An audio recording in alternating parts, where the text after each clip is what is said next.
right. What is good, everybody? It is the Godfather of VR, the ageless one of the man, Lincoln Clay. And you guys don't see me right now because I'm walking around with a wireless headset on as I come into the picture right now. How is everybody doing? This is a rather different type of podcast slash racing session. I do plan a race today, assuming I can make it on time. I want to jump into one of the low fuel motorsports daily races, which kicks off in about 45 minutes. So I'll try to say what I got to say in 30 minutes or less, and jump into that daily race. Although I'm not expecting a good result because it is at Spa, a track that I have notoriously had trouble with for quite a while. But anyway, getting right to it, and I'll play one of my races in the background for you guys, and I will try not to get distracted by it. There we go. We'll pop it out like that. Okay, so let's talk about the situation with Gran Turismo Sport. Going back to the beginning, when they first introduced this game, you guys have heard me talk about this before. I might be regurgitating a little bit of stuff that I've said over the past couple of days, but going back to the beginning, they showed us dynamic weather radar, how track conditions will affect the car's performance in terms of having a wet road and how it changes as it starts to dry up, and how channels in the road and puddles and stuff like that will be the last thing to dry up on the track. So it would be something that you want to avoid in a race, that kind of stuff. And what we ended up getting was a rockstar type of economy in terms of the microtransactions. So let me turn this down a little bit again.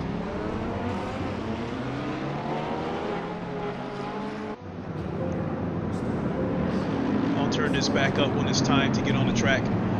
So we got the egregious microtransactions, what got everybody upset, and they adjusted the payout, which in my opinion didn't make a scratch, because the prices of the legendary cars is just like through the roof. Nobody's going to grind for it, so there's some people who will pay that ridiculous amount of money for the microtransactions in order to get those cars.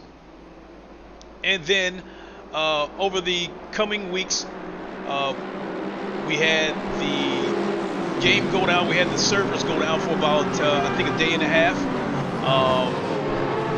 And people could not play the game because of that. And when it came back online, it turned out they had lowered the payouts. And that was met with outrage. So they adjusted the payouts, raised the payouts, which again I said wouldn't make a scratch for the legendary cars. And then also in the coming weeks, we've had updates that watered down the physics, watered down the force feedback, brought the feedback, the force feedback, I guess they turned that off or turned it down severely. The physics, I guess they pretty much took it back to an arcade state, back to GT Sport. That was met with some backlash. And then I think the last episode we had was the price going up on legendary cars. And I guess this is based on an appraisal company, I think called Haggerty? I can't remember what the name of the appraisal company is. This on GT Sport, but according to their appraisals, prices were going to go up on the legendary cars, and that was met with more backlash. So YouTubers have, some of them lightly let their voices be known,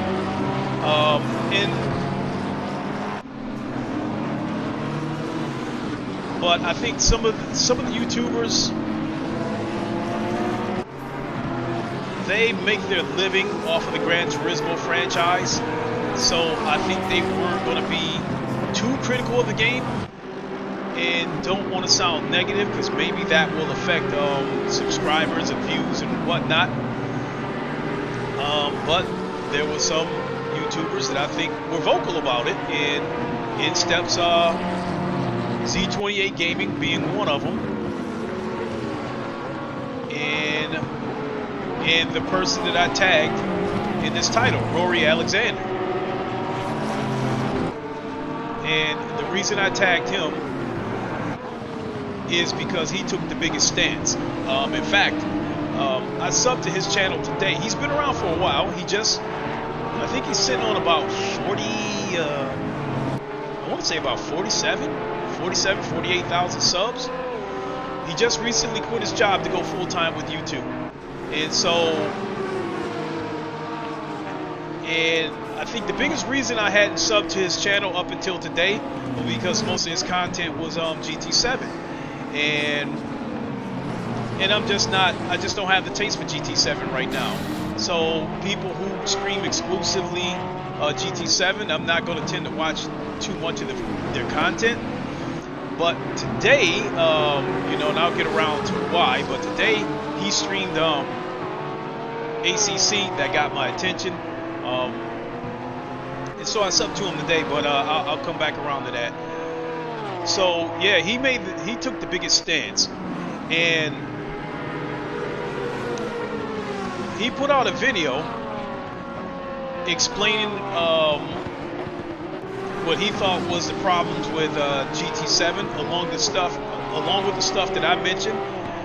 Matchmaking's a problem. I think crossplay between the PS4 and PS5 players, I think the performance has not been good,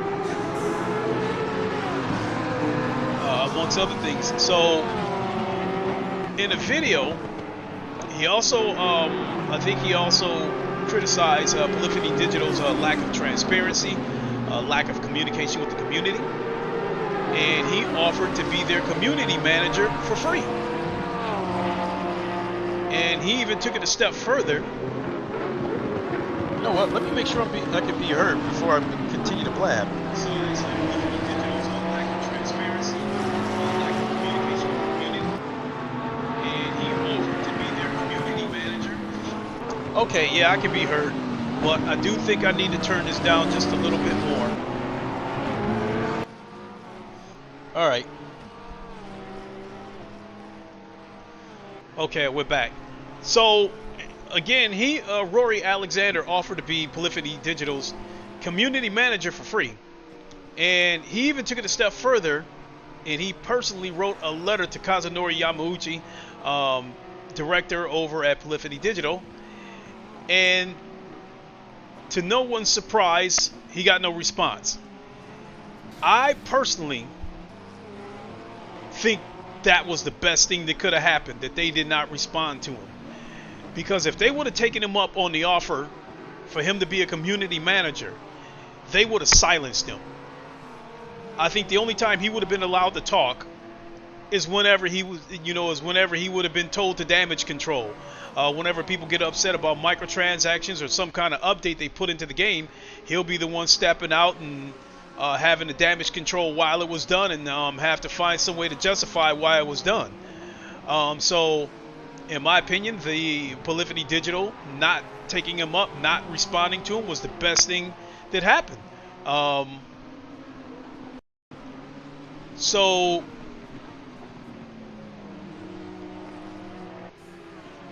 I think he, along with other YouTubers, are just not feeling like GT7's in a good place right now, and they're they're streaming other sims. And for that, I can be in particular about that. I can name names, along with Rory Alexander, Chupagetti, Basic Ali, and I think Andrew Racing. Those were 4 guys that I've noticed that's been playing ACC. Now, they don't play ACC every day, and it's not their featured title that they stream, but they are streaming it. And in the case of Rory Alexander,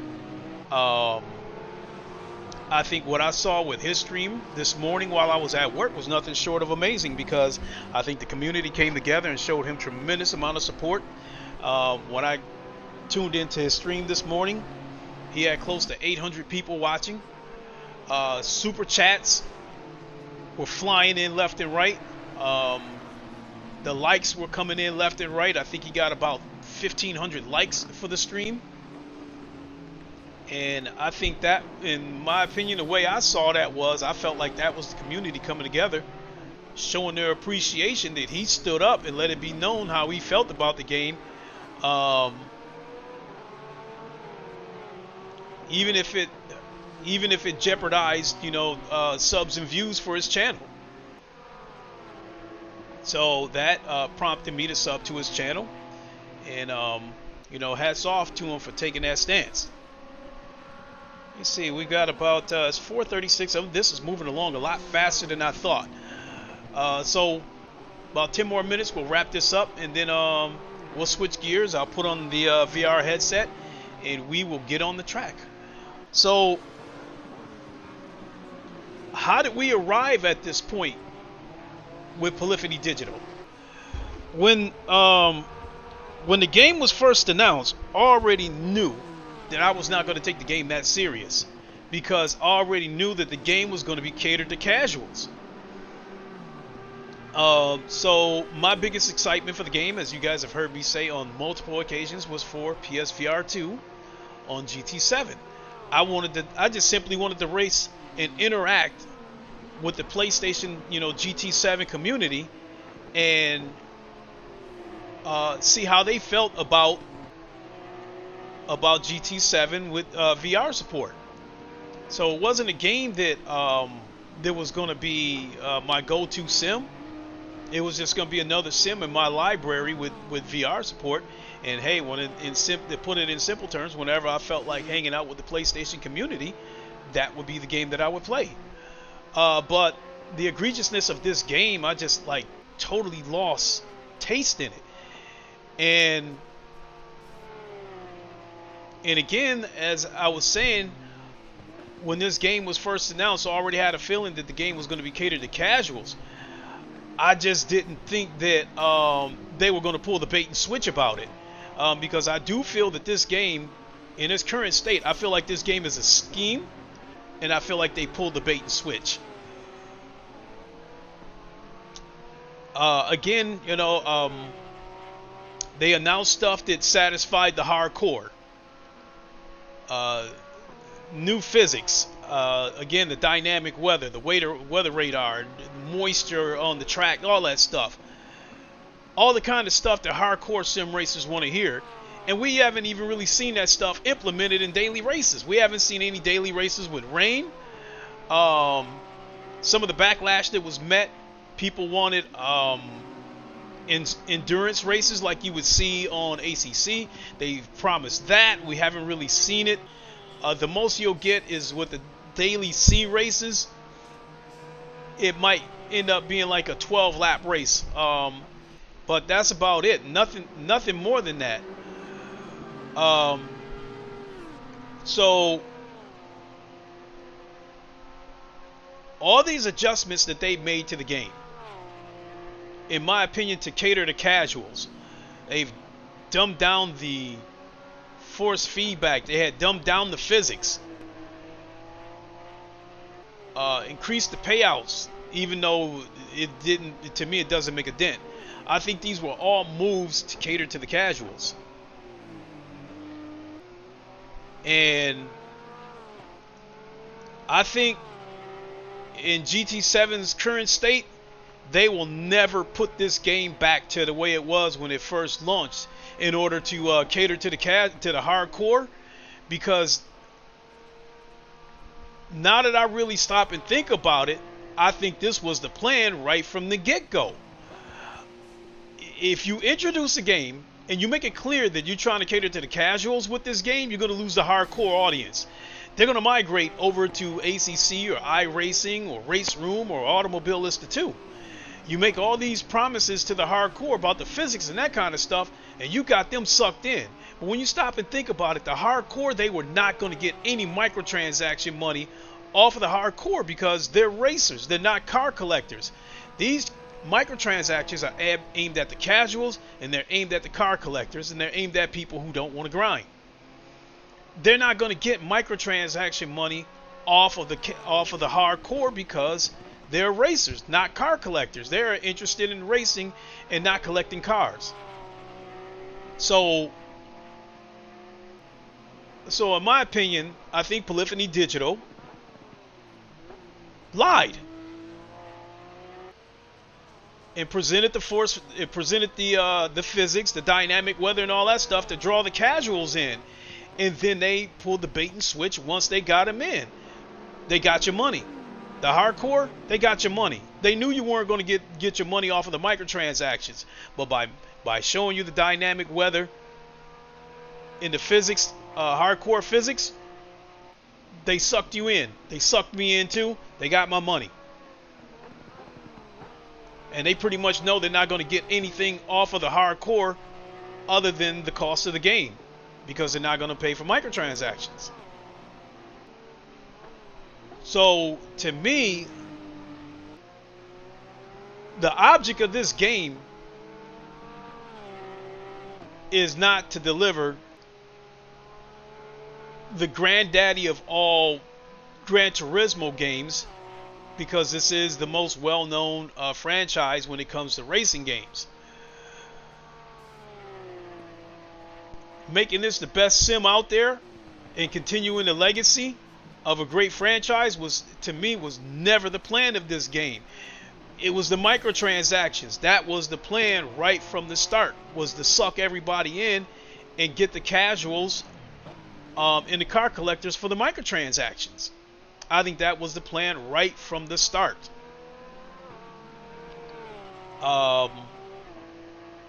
That being said, I do not think that this game will return to the state that it was in when it first launched. Because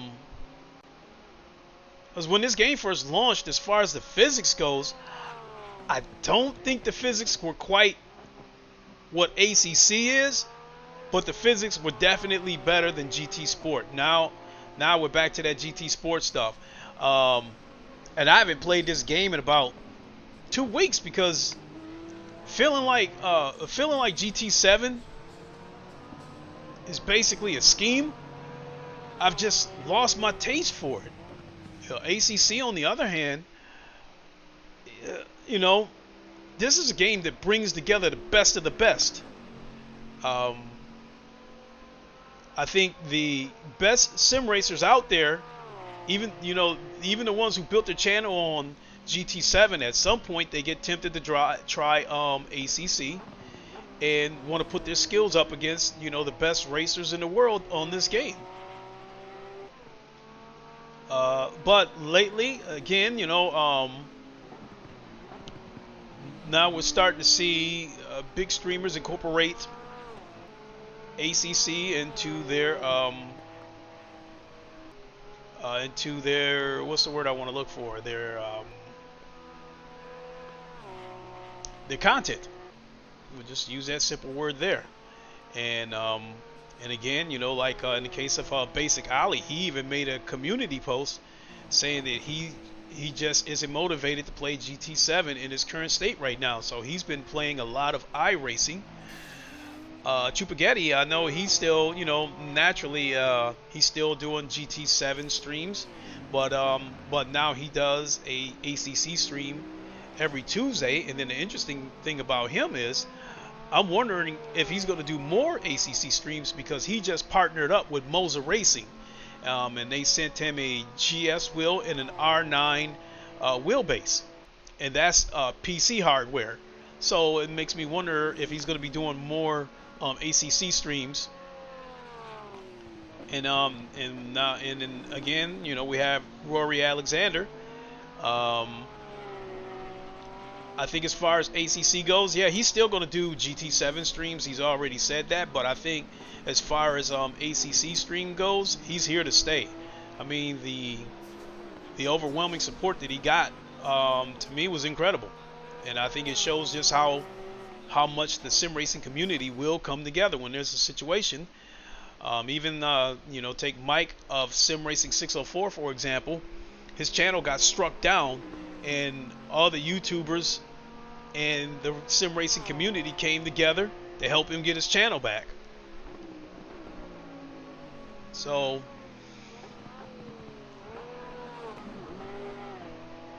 yeah, unfortunately with a GT7, I'm at a point where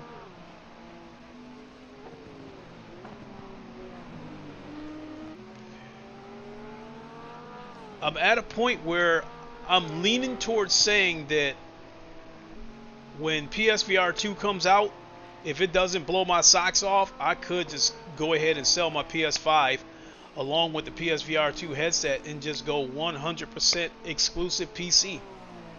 So,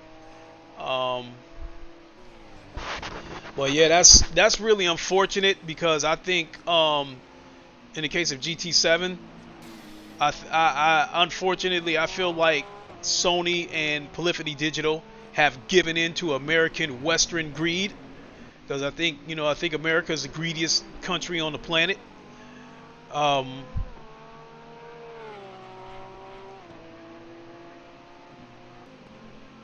And God, I was gonna say something else in regards. Oh, I know what else I was gonna say. And unfortunately, what Polyphony Digital and Sony has done with GT7, in my opinion, Microsoft will undoubtedly do the same thing with Forza Motorsports. They just presented the game a couple of days ago during the Xbox Bethesda showcase. They did the same thing, showed us, dynamic weather, dynamic shadows, changing conditions. They showed us all that stuff. New physics, a game built from the ground up, whatever they said, if I'm not mistaken. And that's going to do the same thing. That game's going to draw in the hardcore. And then once they suck everybody in and they get their money, and they get money from everybody that's going to buy the game, then they're going to drop the microtransactions on them. And if the microtransactions aren't selling the way they want them to, then they're going to readjust the game to cater to the casuals. Because in the case of GT7, that's what it boils down to. If you leave the game in that hardcore state that it was when it first came out, a lot of the casuals, in my opinion, were going to get frustrated, intimidated by the game, and they were going to drop the game. They were going to quit playing the game. And essentially, Polyphony Digital would lose out on microtransaction money if people are not playing the game. So by changing the physics and the force feedback, and amongst other things, to cater to casuals, you keep them engaged in the game. And if they stay engaged in the game, then you can still possibly get microtransaction money off of them. So to me, this is what this was all about in the first place. I think this was a scheme. I think GT7 was a scheme to cater to the casuals from the word go, in order to get microtransaction money from them. And they just we were just an added bonus as far as the hardcore people, by tricking us with these physics and dynamic weather and stuff like that we have not seen implemented yet. The only way you can really implement those features is you have to open up your own room or go find a room, versus being able to see this stuff being used in daily races. So yeah, if they I think that the casual audience, they were the target from the word go.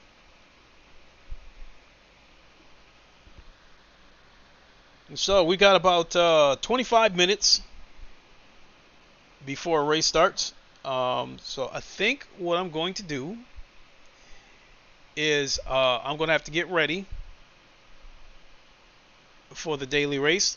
So ultimately, other than my camera, you guys are going to see the screen go black, because I have to close this app and then reopen it with the VR. So basically, just give me a couple of seconds.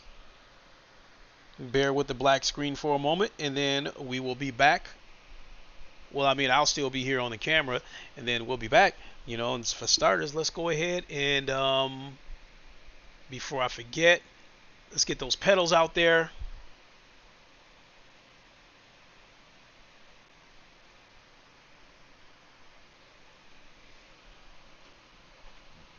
There we go. And get my racing shoes on here in a second.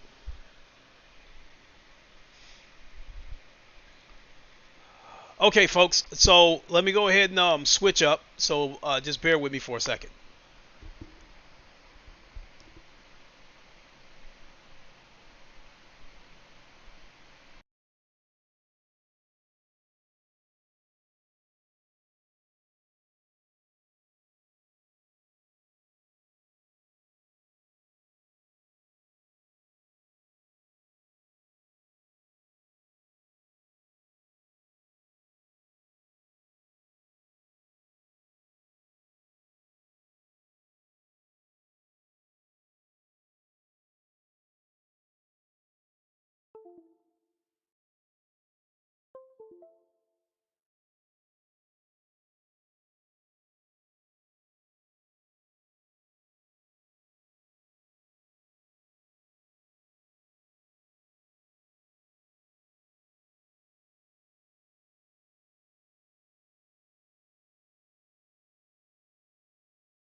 Okay, folks. I've got to go to the other computer and sign up for the Low Fuel Motorsports Daily Race.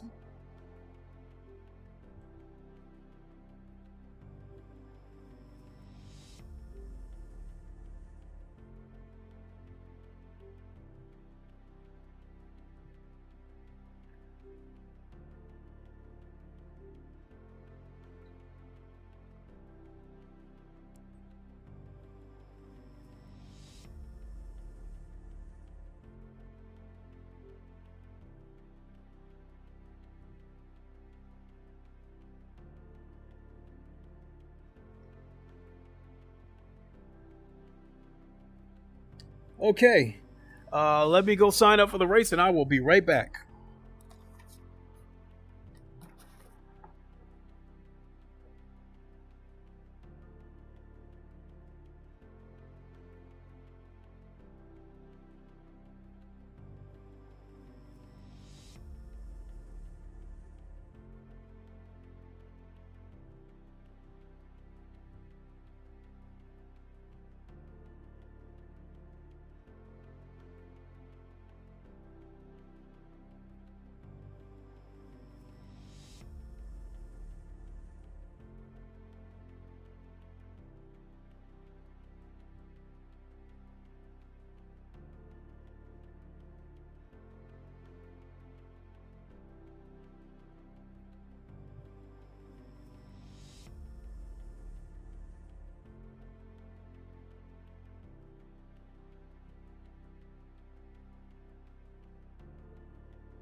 Okay, I think we are ready to go.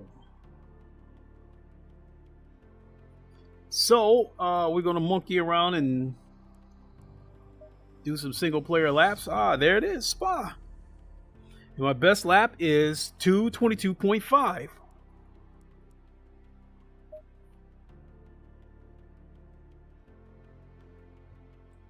So if I'm going to wreck and screw up and all this kind of stuff, this is the time to do it.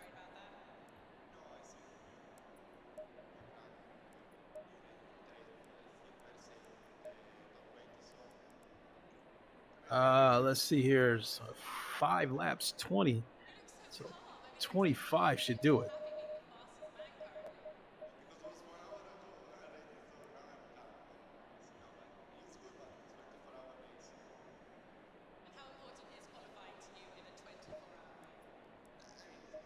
All right, let's go. Going double file.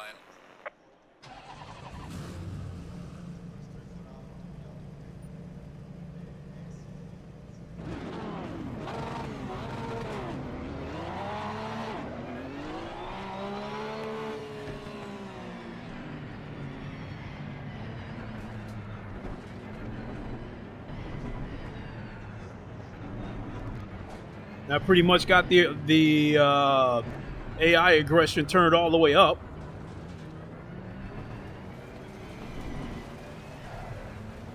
Oh, and I'm probably gonna have to go in and turn the game up. Turn the game volume up. I'll do that in a second. Green light, go, go, go. Car on the right. Clear on the right. Car on the right.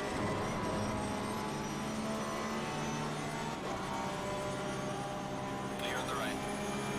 Woo! Car on the right. Clear on the right. Car on the right. Clear on the right. Car on the right.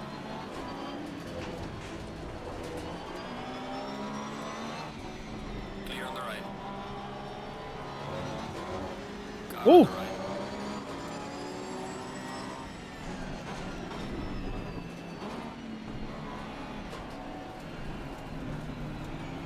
Clear on the right. Car on the right. Clear on the right.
Car on the left. Clear on the left. Car on the left. 3 wide. Clear on the left. All clear.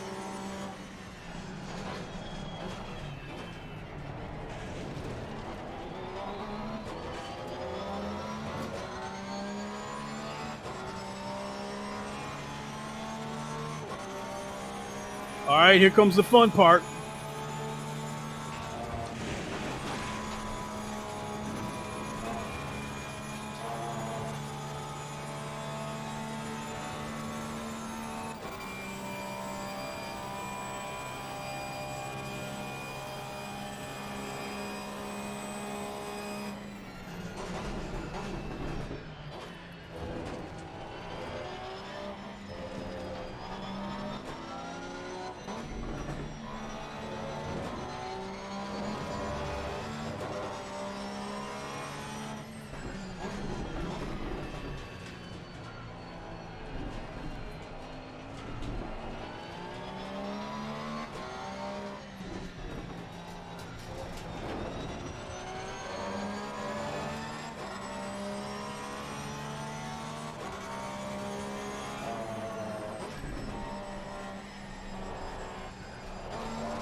Ah, wide.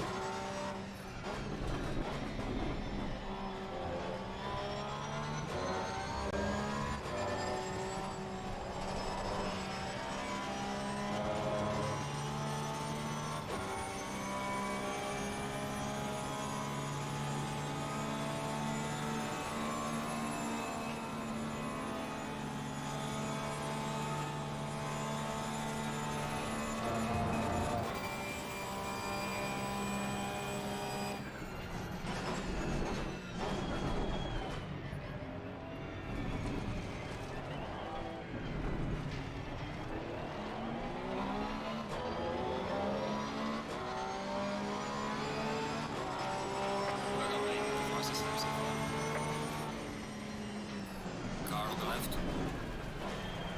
Clear on the left.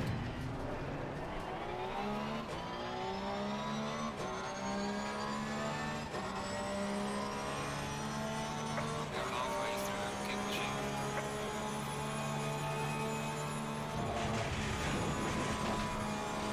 Ah! Car on the left. Clear on the left.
Ah! Got some light damage on the front of the car. Uh-oh. No! Once this lap, we have to repair the car. Oh, Lord.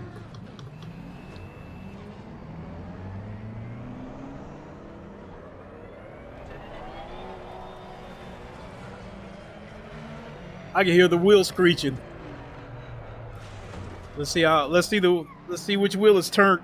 Let's see which wheel is cocked. This wheel right here on the driver's side. Oh boy. Oh boy. Box, we have to repair the car.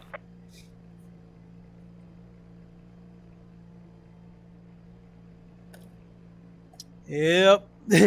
She's scuffed up pretty good.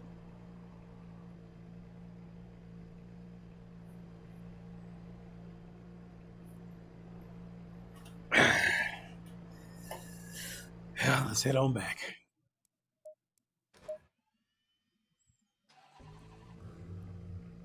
And there's only 1 minute left in the race, damn it.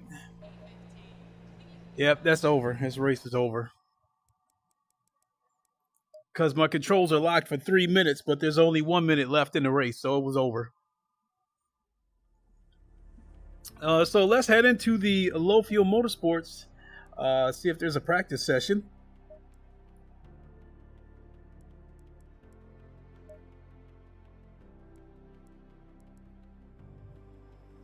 And in the words of Chupagetti, I'd like to invite you all to smash that like button.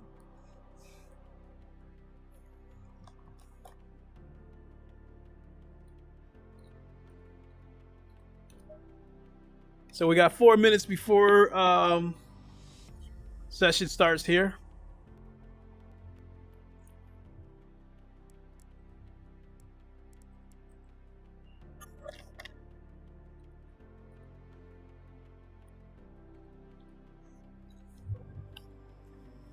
Okay, so where we at for practice?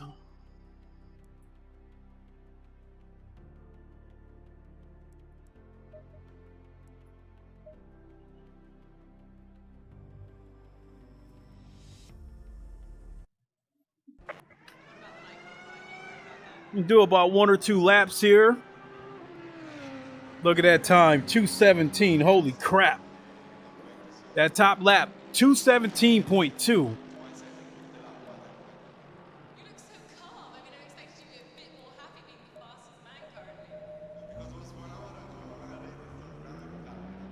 So again, we'll do 1 or 2 laps, and then by then the session should be open and ready to go.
Oh.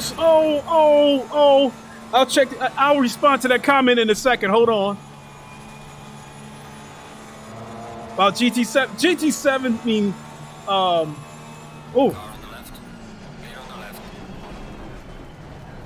This dude came in like a bat out of hell. Okay. Elise 187. Man, I hope PSVR 2 comes to GT7. I'm like 99.9% sure PSVR 2 is coming to GT7.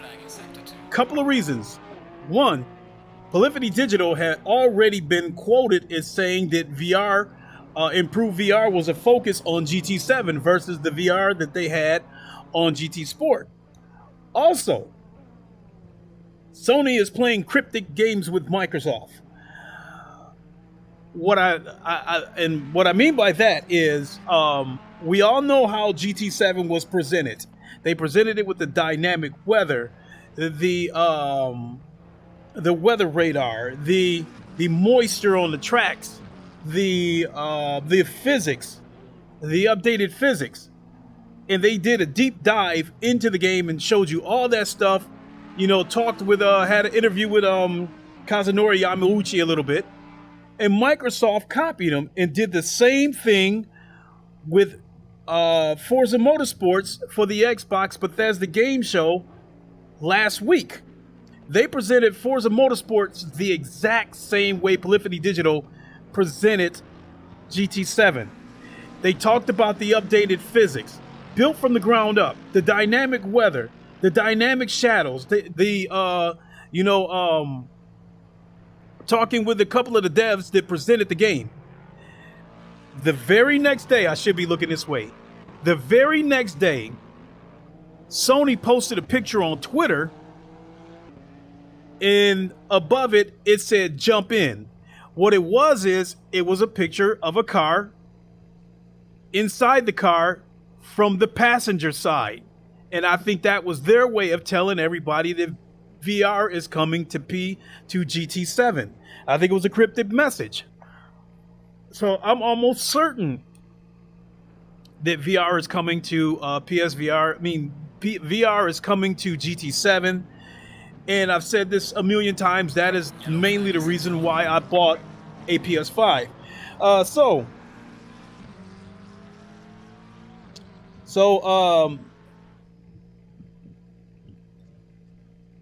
Can Antone answer me? Can you use original Oculus Quest for Assetto Corsa or the Oculus Go? I cannot speak for the Oculus Go. I do believe you can use the original Oculus Quest because the Oculus Quest does work. The original Oculus Quest does work with the Oculus Link cable. And the headset runs at 72 hertz at 1600p.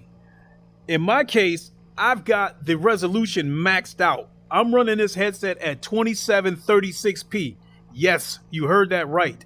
I'm running this headset at 2736p, but I'm running it at 72 hertz at 72 frames per second. So yes, the original Oculus Quest should work as a PC headset on Assetto Corsa Competizione. I cannot speak for the Oculus Go because I've never had one of those, and I've never heard of anybody trying to use that with a link cable. So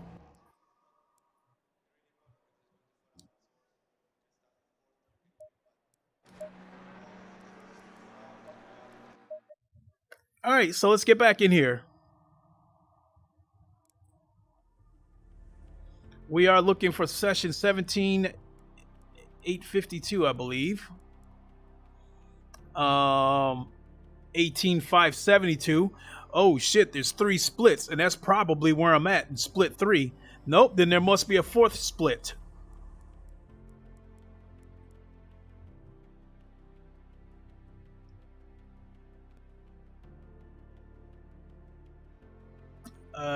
Week 12, 8572.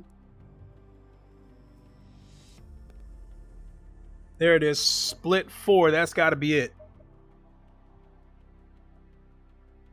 So they must have had a lot of people enter at the last second. Yeah, it's pretty full in here, and they are qualifying right now.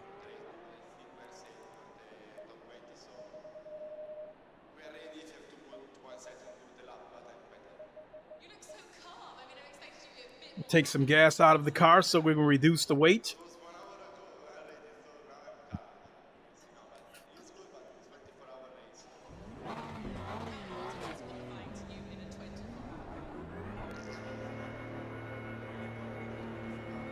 I absolutely love this game. Shouldn't call it a game because some people will correct you if you call Assetto Corsa Competizione a game. It is a sim racing title.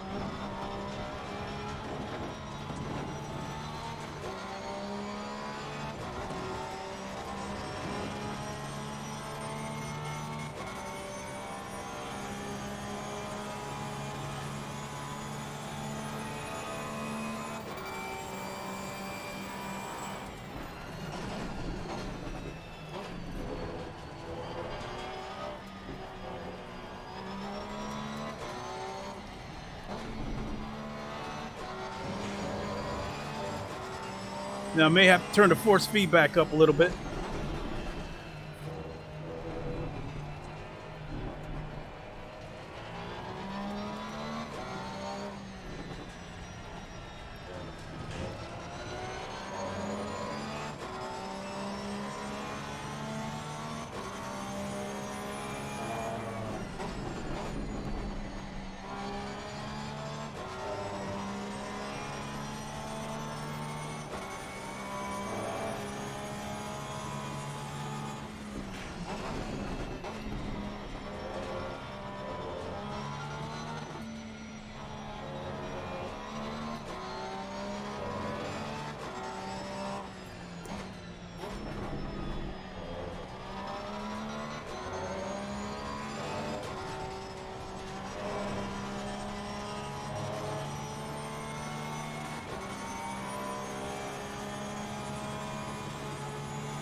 Oh.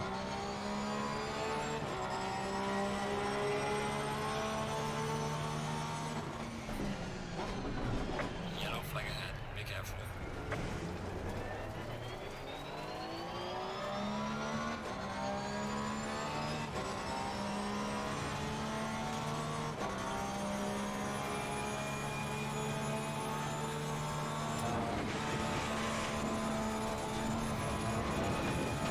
Oh shit. Please try to stay on the track.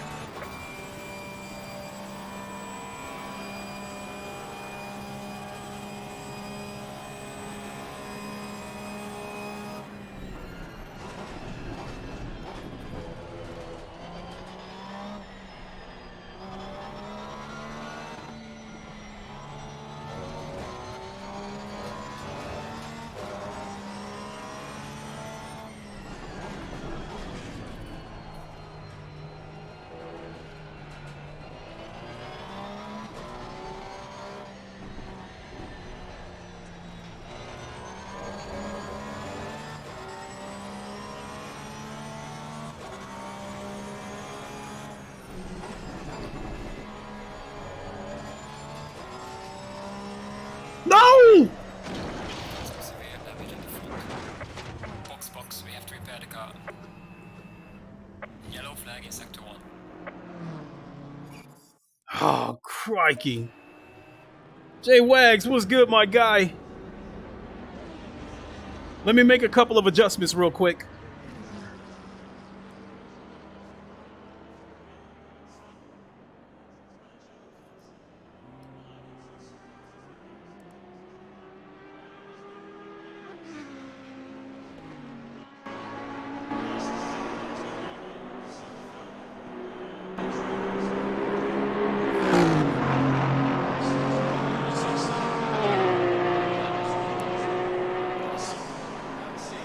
All right.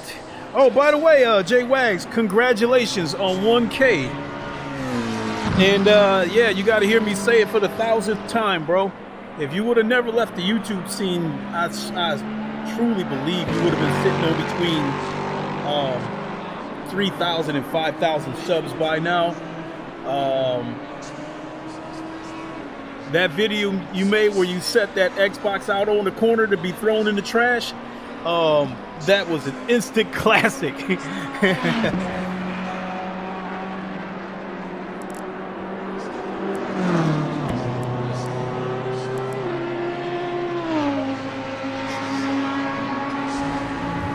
Hey, pleasure's all mine, sir. And I know that, you know, assuming that you're back on a regular basis, there's no doubt in my mind that you will hit 3K.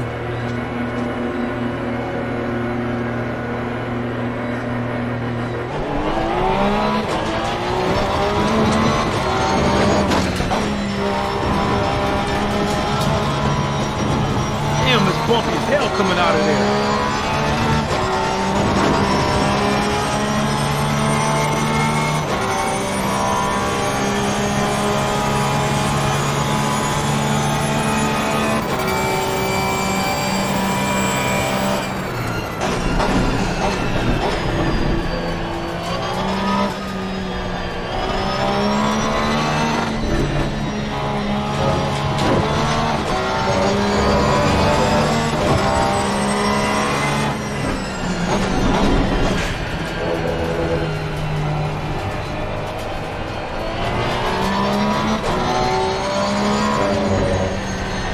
Shit!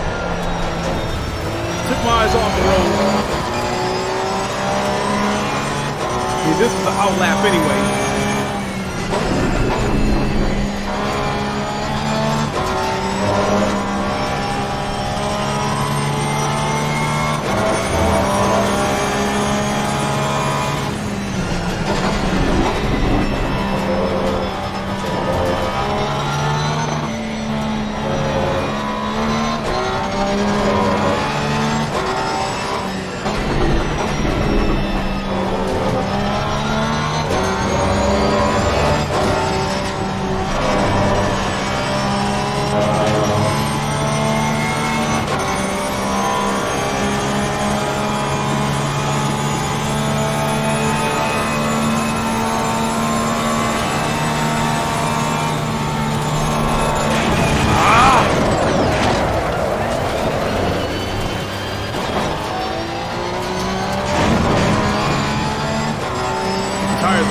hell too.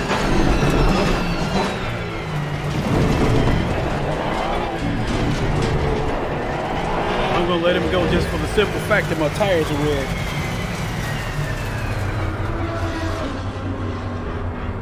Yellow flag, be careful there.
Going to be a long race.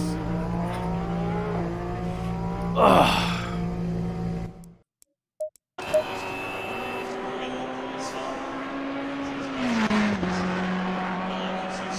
Fastest lap, it's 2:19.7. The way this race is going to go, I'll be lucky if I can turn in a consistent 2:24. This just is not one of my better tracks.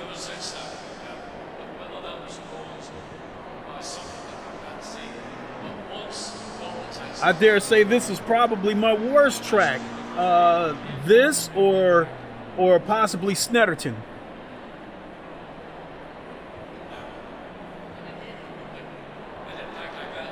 It used to be Brands Hatch, but now I love that track.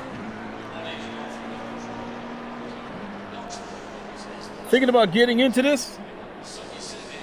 I gotta warn you, brother, it's a rabbit hole.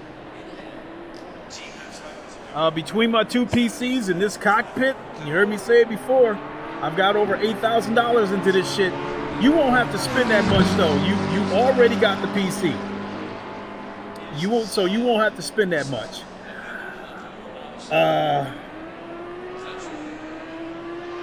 Now, if you want to race in VR, yeah, you're gonna need a headset. This Oculus Quest 2. It's $300, but you were talking about getting the VR headset anyway, so you'd be straight there if you wanted to race in VR. So you would need a wheelbase, and if you want to do some starter type shit, you could probably get like a Logitech G29 for like $300. That comes with the wheel, the base, the pedals.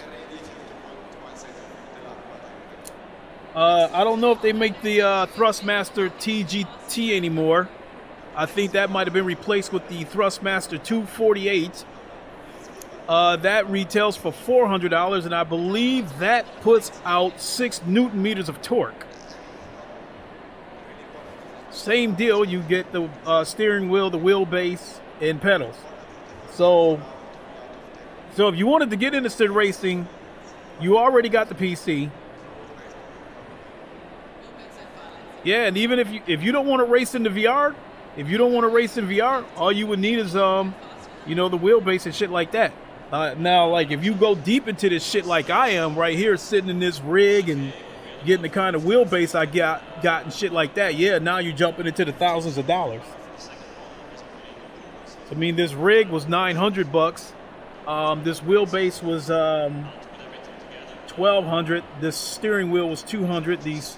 These pedals down here, $360.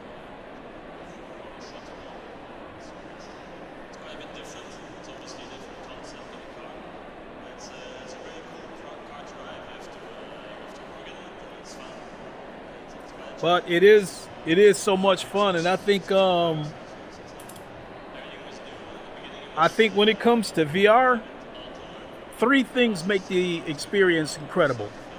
Sim racing. There is nothing like sim racing in VR. 30 seconds. Flight games like Star Wars Squadrons, that's a dream come true. That's a childhood dream come true to be able to actually fly inside of an X-Wing fighter.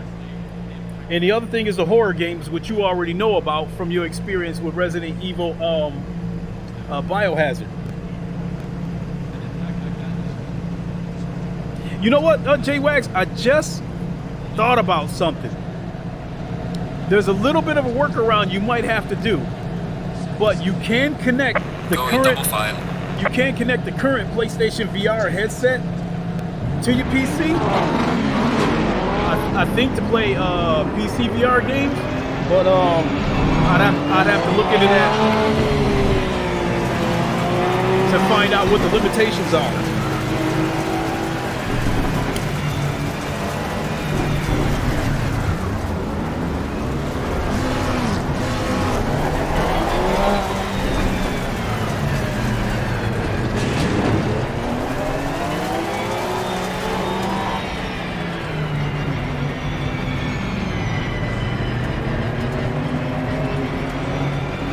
This is gonna be ugly going into that first corner.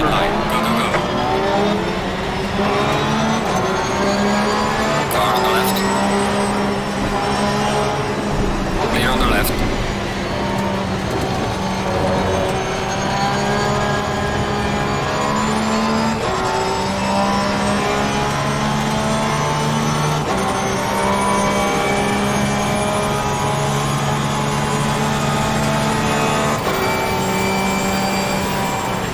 I'm going to let him go ahead. Clear on the left.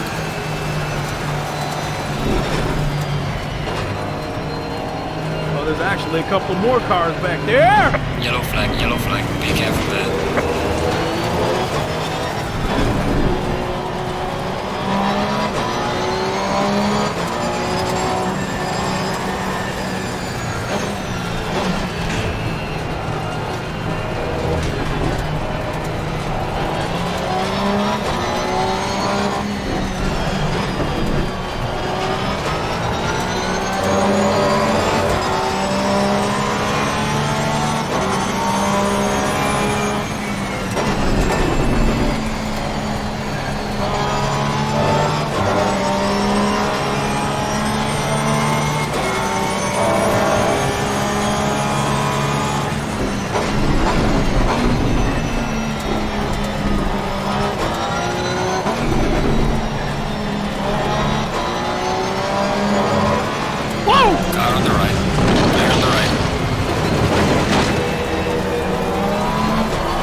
is he doing?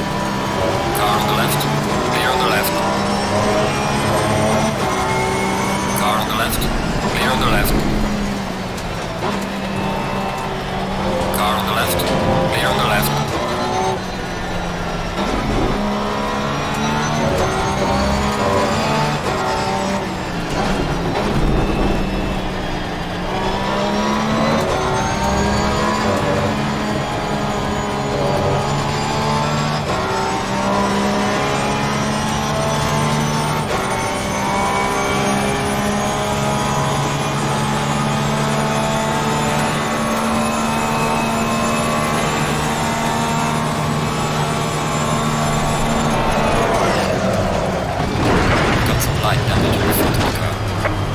There's a slow car up ahead.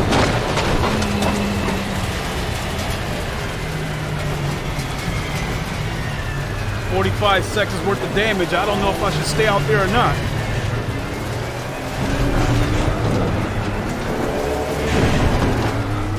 See how the car acts.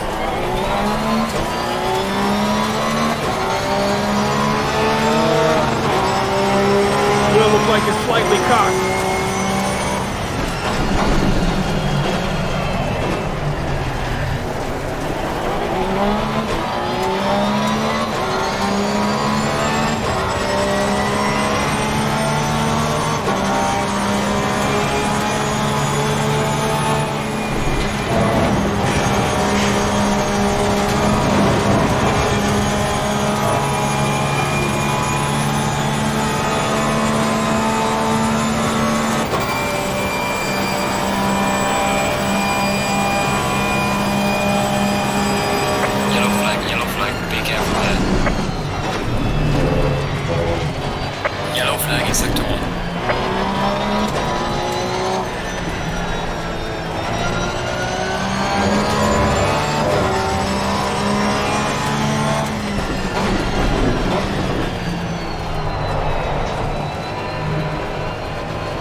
My lap's probably going to be invalidated. Solar was good, but I had to get past him before he got back on the track.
Much damage. 53 seconds. I just can't seem to keep this car on the track, and it is damaged. I see the hood busted.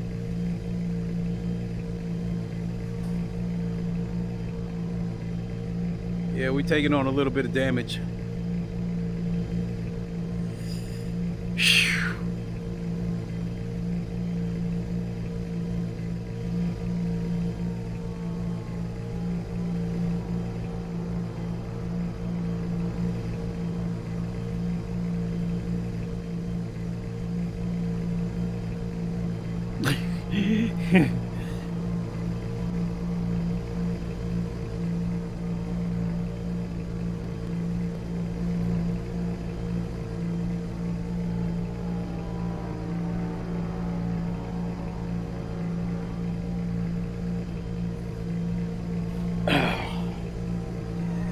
Yeah, I think it's over, folks. I think I'm gonna have to go ahead and throw in the towel. This is just not one of my better tracks. There's 13 minutes left in this race. Faster car coming up behind. Watch out.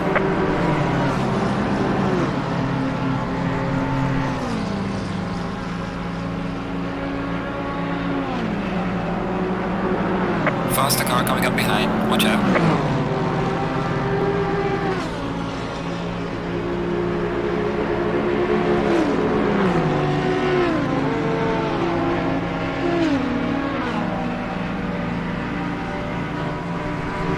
I don't think I'm gonna get a chance. I don't think I'm gonna get a chance to turn around either. Halfway through. Keep pushing. The car is exiting the pits. Watch out. So, well, let's go back to the garage and then decide whether or not I'm gonna get back out there.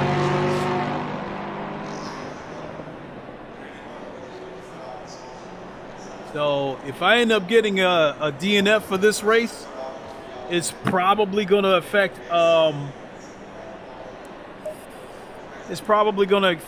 my safety rating. Oh yeah, 25. Oh yeah, 25 liters of fuel to begin with. I would have had to come into the pits even if I didn't wreck.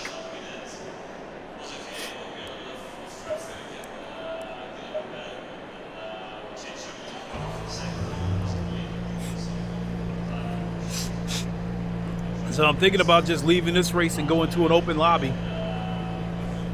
Going to a race that I want to jump into. I mean, hell. Yeah, hell with it. Let's go ahead and go to an open lobby. I hate to do this, but this race is over. It is. I'm probably going to get a DNF, and it's probably going to hurt my safety rating.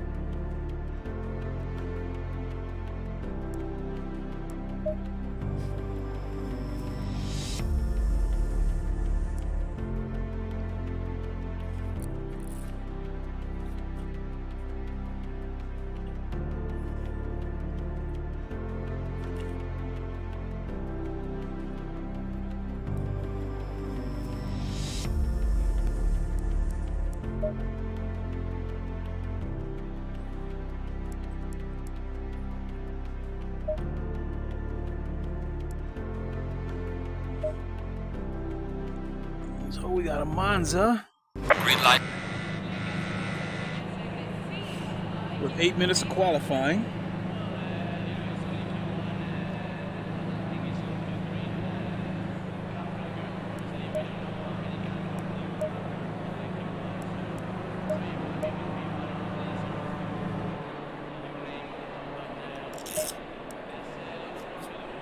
I take my gloves off for the qualifying, and then I put the gloves on during the race.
up, Wicked?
The best I could do is 150.5, and that is good enough to qualify me for 9th out of 27 cars.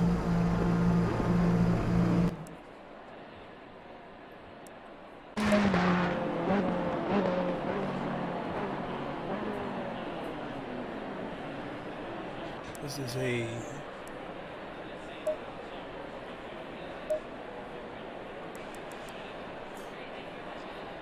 let's see here, 10 minutes 36.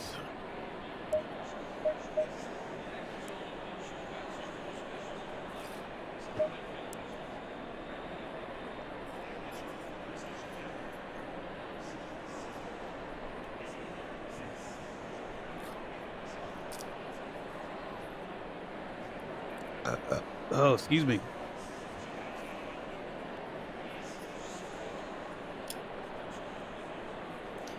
And count on it, people. There's going to be a wreck at the first turn because we have the dive bombers.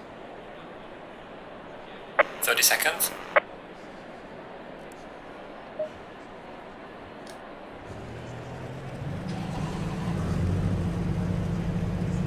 Now, I don't recognize any of these names in here.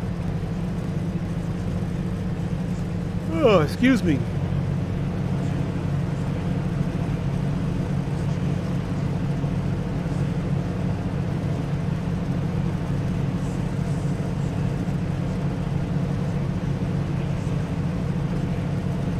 Stay in double file.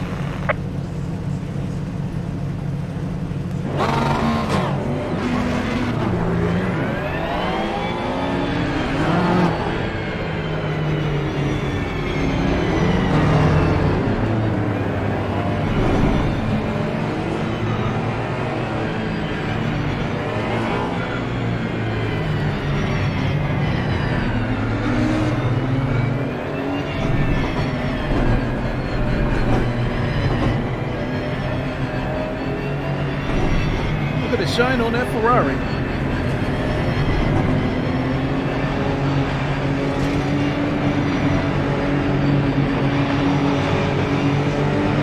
Van Stappen, huh? Green light, go, go, go.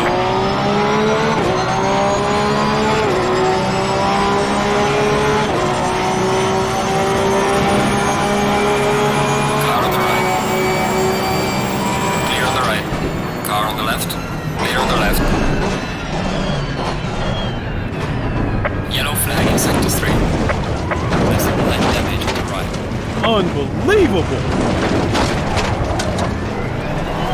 Car on the left. Clear on the left.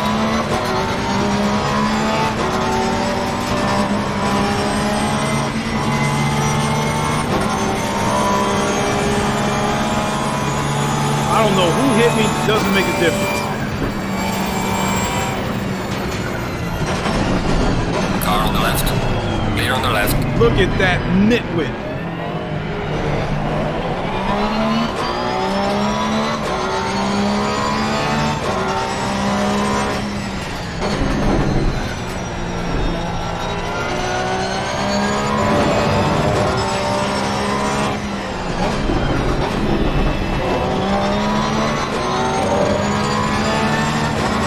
Car on the right.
least I got past him.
warning.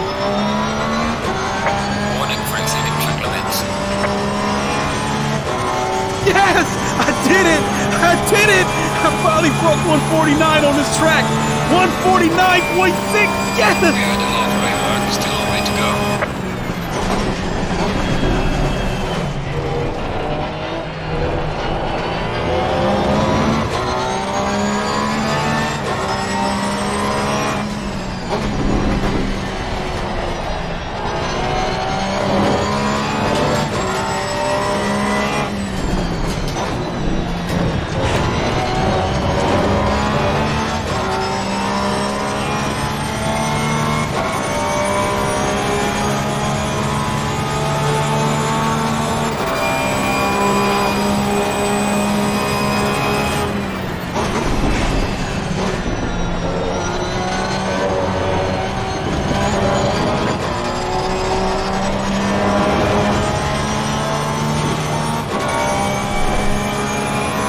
Yeah, I was watching this, Vegeta, I was watching his stream this morning, Rory Alexander, and I subbed to his channel.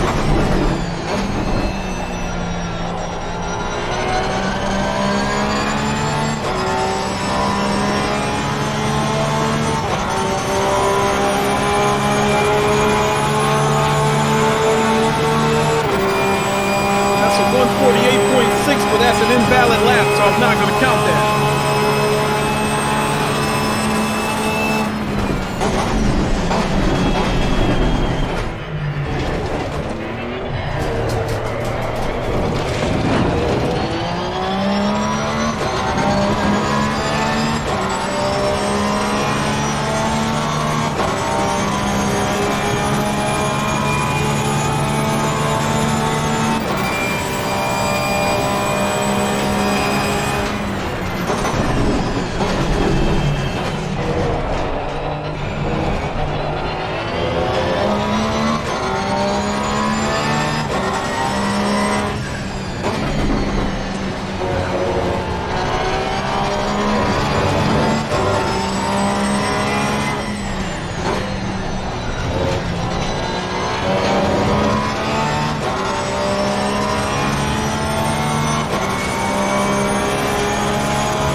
Yeah, of course, Polyphony Digital don't care that streamers moved on to ACC because their target are the casuals.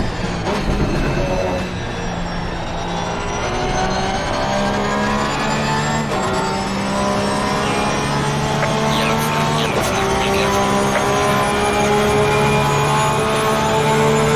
Take down the car in front of sector 3.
See him there.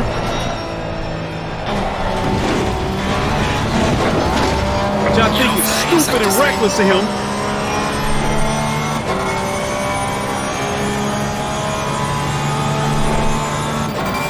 He nearly nearly caused a wreck, and he messed up my good lap.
Shit!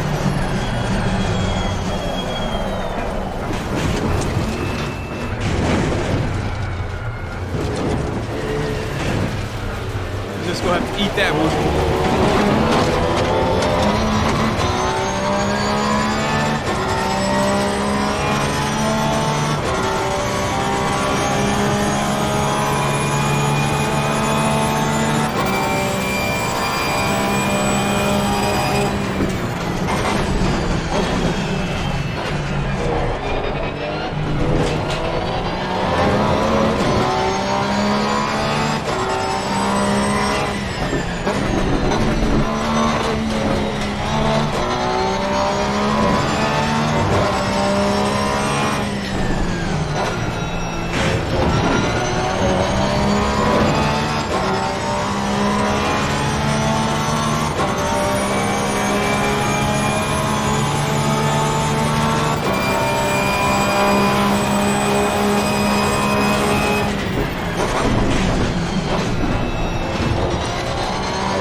Clear on the right.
Somebody want to get out and push?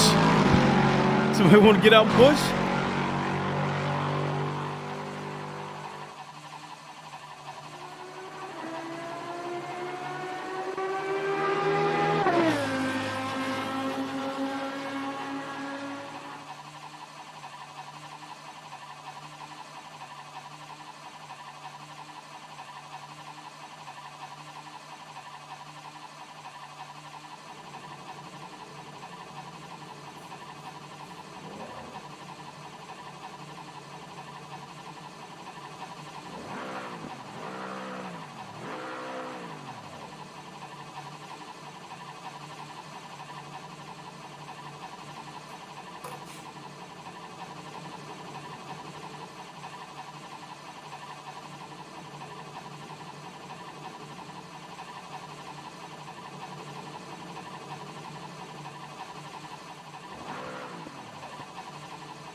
Green light, give it all you can.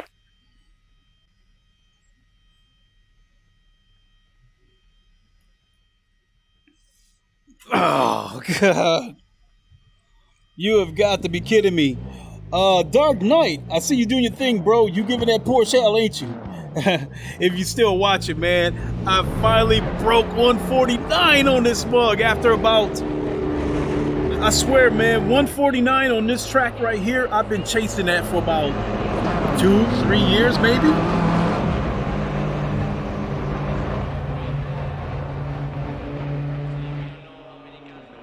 That's those gas price dudes.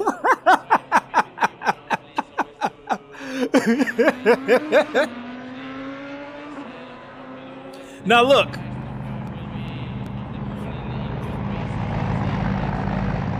So I've talked about this before. The setup that I used for this race came from Sky 194.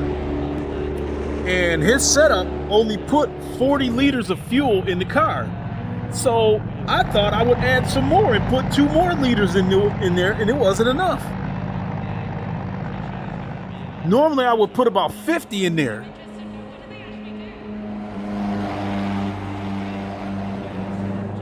Hey, but I finally did it. I finally broke 149. You know what's crazy is my previous fastest lap on this track was 150.5. And the crazy part about it is I did it with the Thrustmaster T150 that's sitting behind me, attached to a coffee table. 150.5 was my best record at the time. And so then, when I got the CSL Elite wheelbase, I did break a personal best on that one, with that wheelbase. I turned in the personal best on Bathurst of 204. And I might have broke 1 or 2 other records. As you said, you saw me get that 149. Yes, yes. I've been chasing that for so long. So then I get this wheelbase, and it took a while before I broke some personal records because I was still learning this wheelbase. It was almost like learning to drive all over again.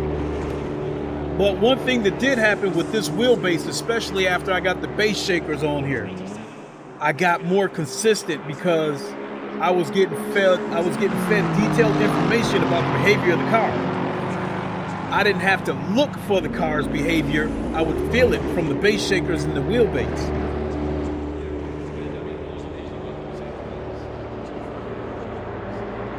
And now I finally did it.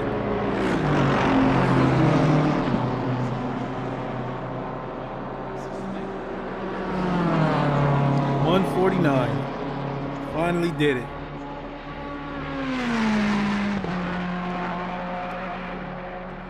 That's part of the reason why I was taking breaks in between streams, because I'm sitting here trying to figure it out. Why in the hell can I not break 149 on this track? I've watched tons of videos and watched Dog King and Jardier. You know, watch some tutorials from Eris, one of the devs. And I just could not break that 149 on this track. But then yesterday,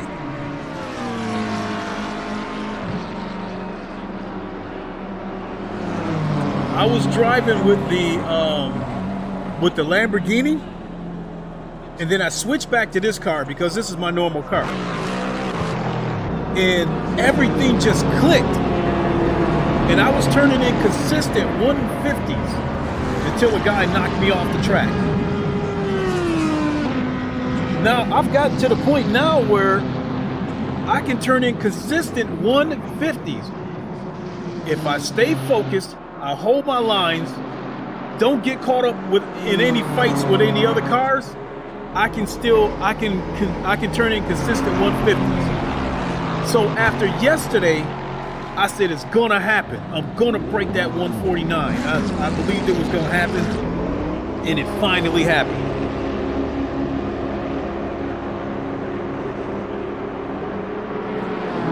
So was that a good setup for you? I use Sky 194 setup too. You want to know the truth, man? What I'm finding out is it takes more than the setup. It's how you drive. And what I was finding out was a couple of days ago, I did a stream, and I was using the BMW because I wanted to see if the BMW was OP. I was turning in the same lap times with the BMW that I was with this car. Then I jumped over into the Lambo, and with the Lambo, I'm 2 seconds slower. So, in addition to the way I drive, the Lambo is geared different from this car. So, when I got back into this car, everything just clicked. And I have to say that what it really came down to is I had to change the way I was driving this car. And the biggest thing that made it possible for me to hit that 149 is there are corners where I would normally downshift into second gear. I stayed in third. There's corners where I would normally downshift into first, and I stayed in second. And I think that was able to help me coast through some of the corners. Because the way I was downshifting, it was more of an engine brake. It was actually slowing the car down because I was downshifting way too much. So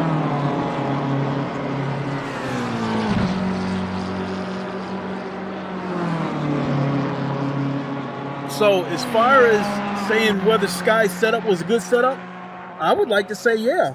But ultimately, I think it still came down to me having to drive having to change how I drive this car.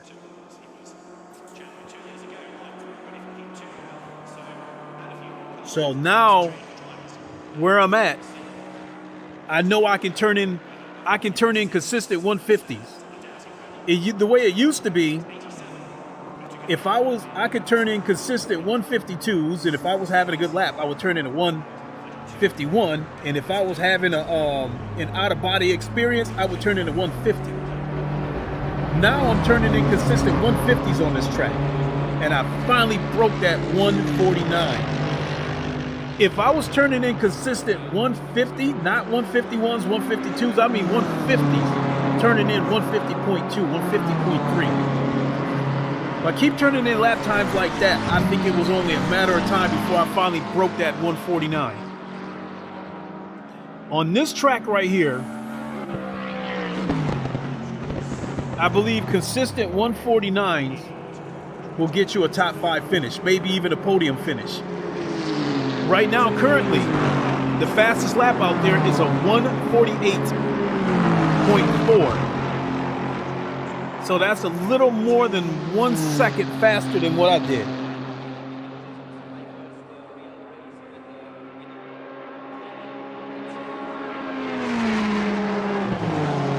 So based on the lap times that I turned in,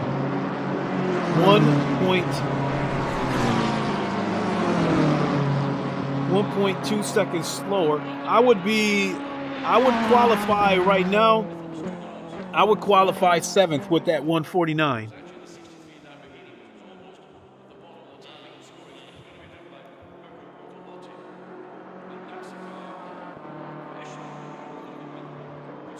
So even though I ran out of gas, that is a big, big victory for me. Getting that 149 probably, that is my biggest achievement on this game as far as I'm concerned. That was my crowning jewel. And we finally did it. I think we got to move on to some other tracks. Is try to set some personal best.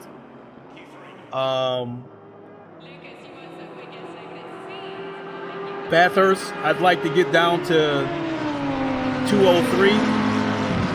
Right now with Bathurst, I'm turning in consistent 205s, 206s. I have not turned in a 204 lap probably in a couple of months. Silverstone, I turn in consistent I think I turned in consistent 203s maybe? Yeah, 203s, 202s. I think my best lap might be 2 minutes flat. Actually, let me look it up.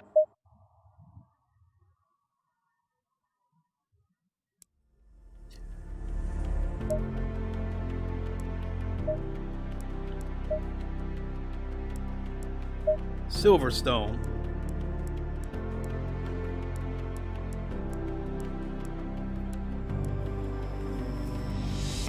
Okay, so Silverstone. The real record is a minute 56.6. My best lap at Silverstone is 201.8. I would love to get that down to 2 minutes flat.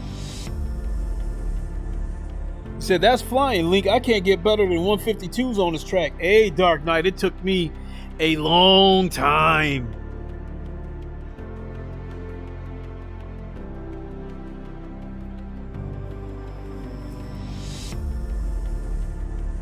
So now I truly believe that, again, on Monza, I can turn in consistent 150s.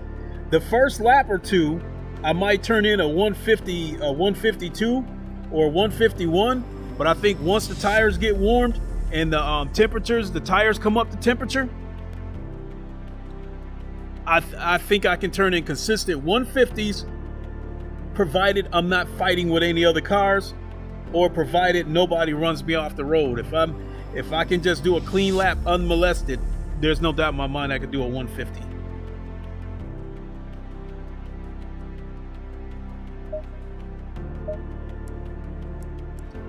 So I'm gonna wrap this up here in a second, but let's have a look and see who's doing what.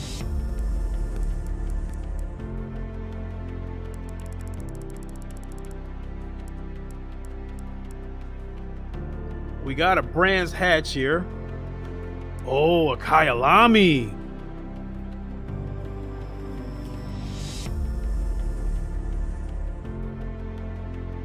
A Kyalami. I can turn in consistent 144s on Kyalami. My best lap might be, let's look. My best lap might be 143.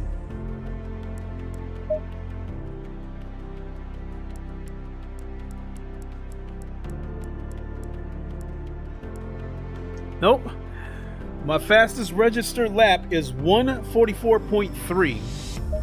So, why don't we get in there and see if we can break a 143.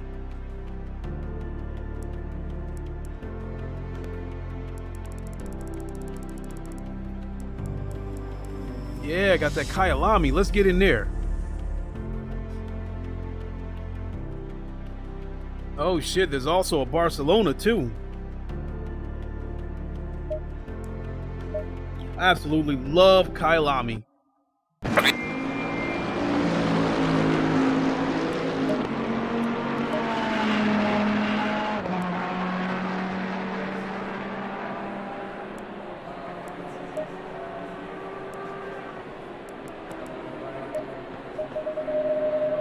Let's take it down to 25 liters for the qualifying. So this will probably be my last race. Something I do want to say though, which, you know, you guys can say I'm full of shit and I wouldn't blame you for thinking that. But Star Wars Battlefront 2, from the multiplayer standpoint, is one of my favorite games of all time. I have it on the Xbox One S and I have it on the PlayStation Pro. I have not even bothered putting it on my PS5 because I don't want it taking up all that space. And not only that, I'm not sure if the PS5 version runs at 60 frames per second. I bought it on PC for $6 through G2A. And I got it downloaded last night. And I know my PCs will run it easy. 60, 80, 100 frames, whatever. Either of my PCs will be able to run it. I can't wait to get in there and jump on there. So, if I stream it, it'll be on Twitch. I'm definitely going to play it tonight. But if I stream it, it's going to be on Twitch. Because I know, you know, nobody's really interested in seeing nothing like that. So I'm not even going to, you know, even bother you guys with it. So if I stream it, it'll be on Twitch.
Super chat.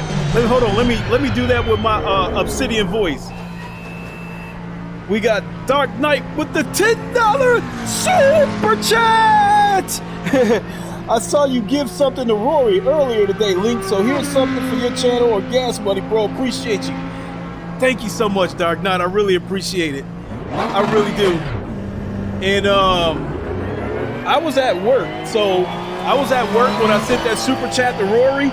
So if you said something to me in the chat, I wasn't able to see it. I was working. But I mean, Rory,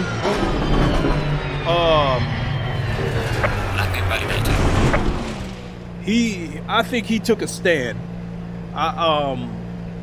GT7 has a serious problem, and you know, I don't know if you caught the beginning of this stream. I believe that GT7 is a scheme.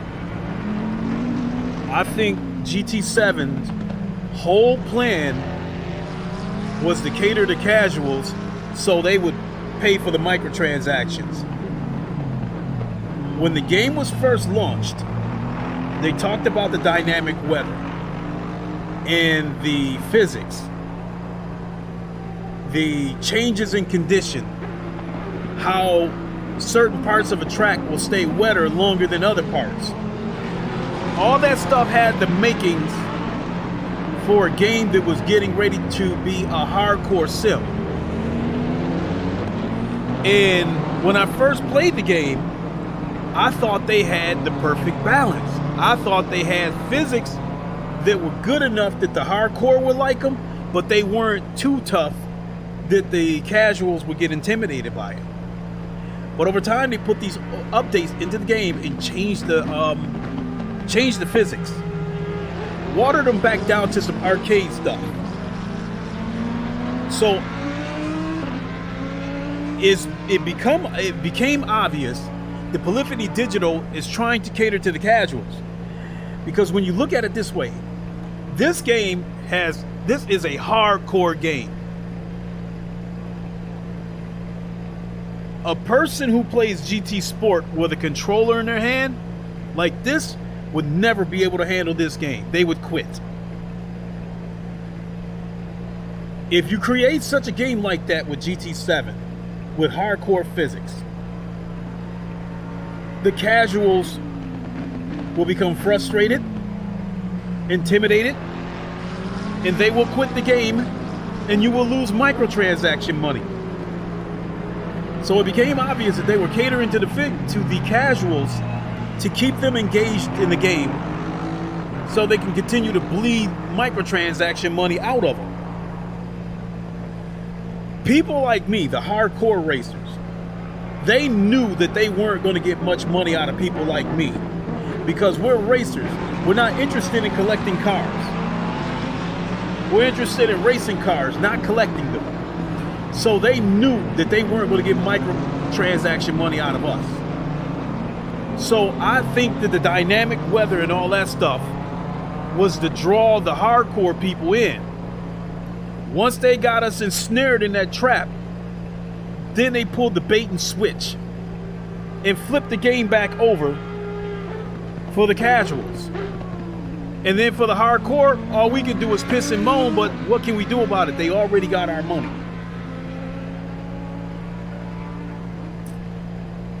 So I think that was their plan right from the start. Because all this dynamic weather, the weather radar, changing track conditions, all that shit, has not been implemented in the daily races. I don't know why. I don't know if that's something that the network or the council or something can't handle. Rendering a bunch of cars plus weather, ray tracing and all that kind of shit. Maybe the council just can't handle all that shit. But it's definitely not being implemented as far as the daily races go. From what I'm understanding, the only way you're going to get that stuff is you have to create your own Yellow rules. flag ahead. Watch out.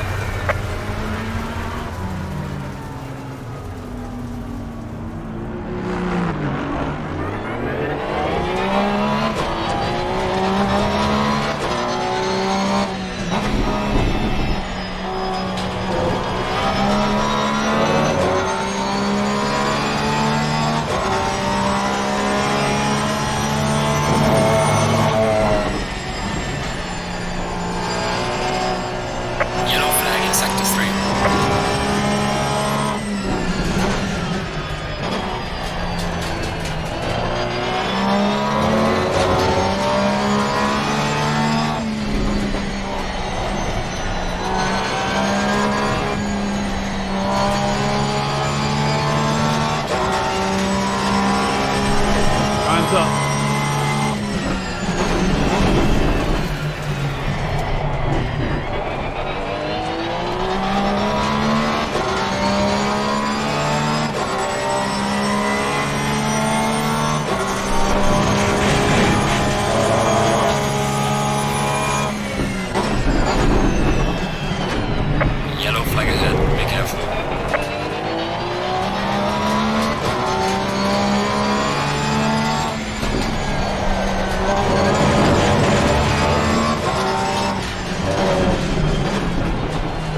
So I understand now. I never drove GT at all.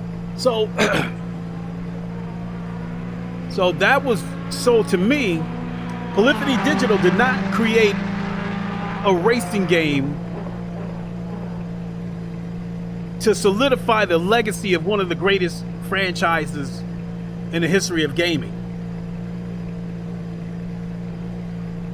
This game was built with the intentions of being a monetization scheme. Sony has finally given in to Western American greed.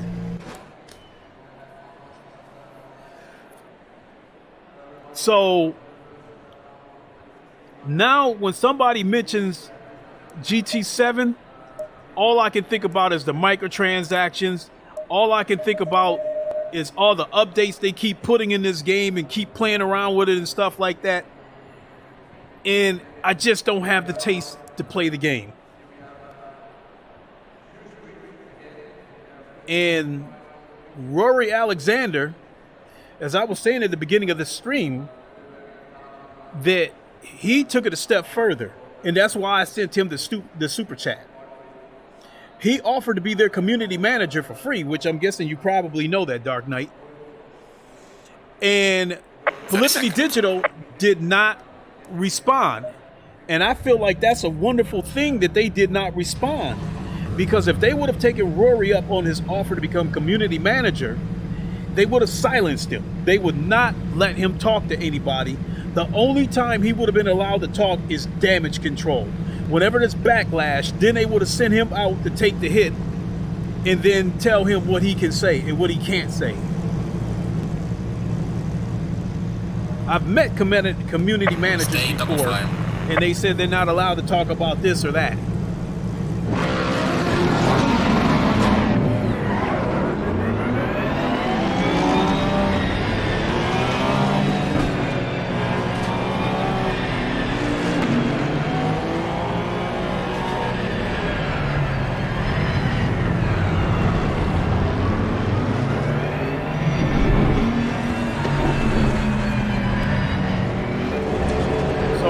If you ever see this, I'm sorry, but I'm not sorry to say that them not taking you up on the offer to become community manager was the best thing that they could have happened.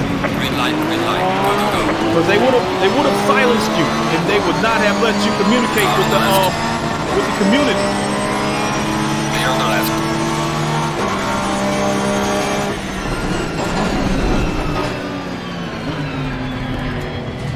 Car on the right.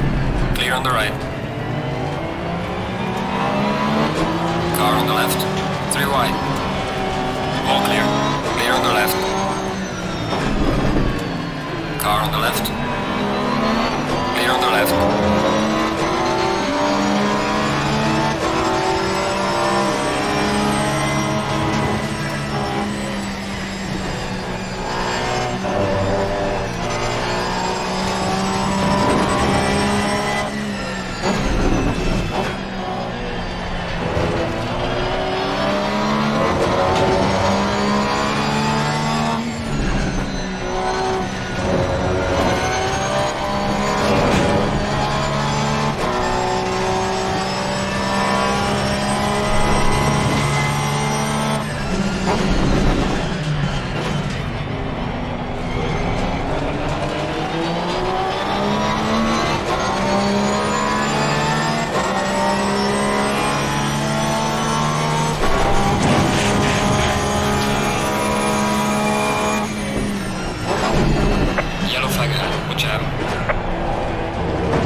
work cut out for me.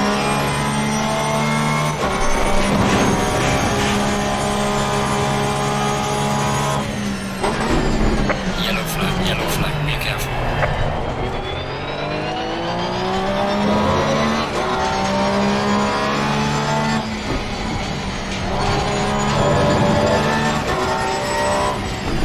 Yellow flag, be careful there.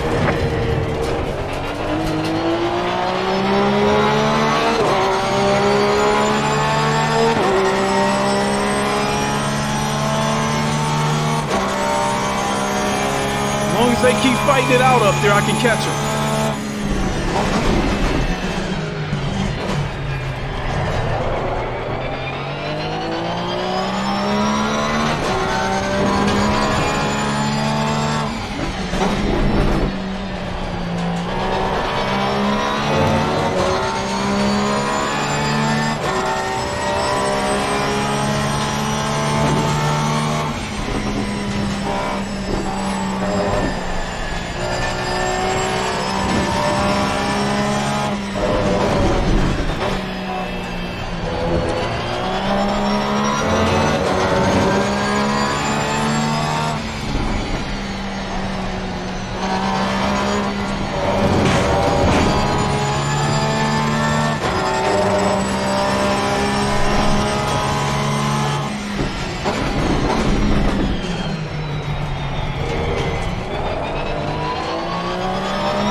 that's a wrap.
Gear there.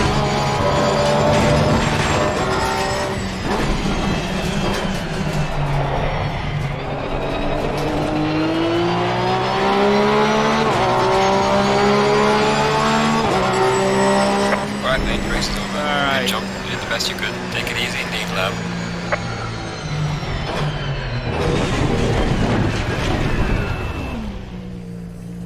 Alright. Well, we finished up in 8th place out of 11 cars. Unfortunately, I couldn't break that 143. That's what I was really going for. Let's see here.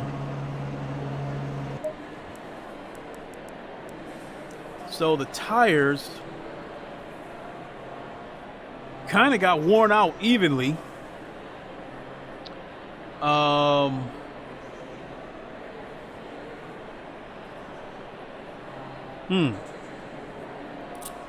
So yeah, the left front is reading 2.9, 2.9, 2.8, and then the rest of the tires are reading 2.8 across the board.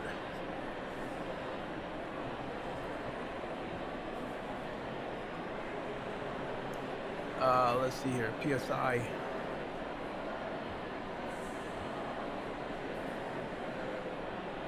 So if I'm looking at this right, the PSI,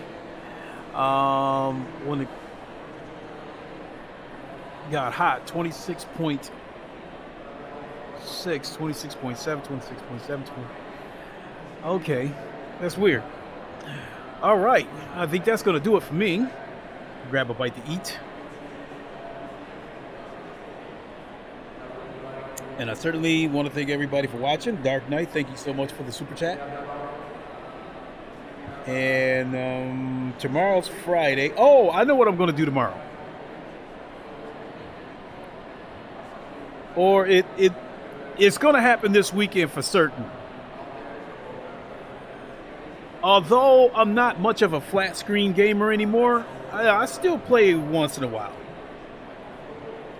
And for the Xbox Bethesda showcase, we heard the rumor about a Gears of War collection being announced. And we didn't get it. And so I have come up with a theory why we didn't get it. And I'm going to talk about that either tomorrow or Saturday. So definitely tune in as I give my thoughts as to why we did not get a Gears of War collection announced. Give it all you can. And Dark Knight said, I'll catch you on the next one, bro, later. Appreciate you, bro. We will catch you on the next one. And to everyone else, we'll catch you all later. Unless I decide to jump over on Twitch and stream Star Wars Battlefront 2. Other than that, we will see you tomorrow or Saturday. Until then, you all know the line. Wakanda forever. Long live the king and deuces. See you soon. Everyone have a good night.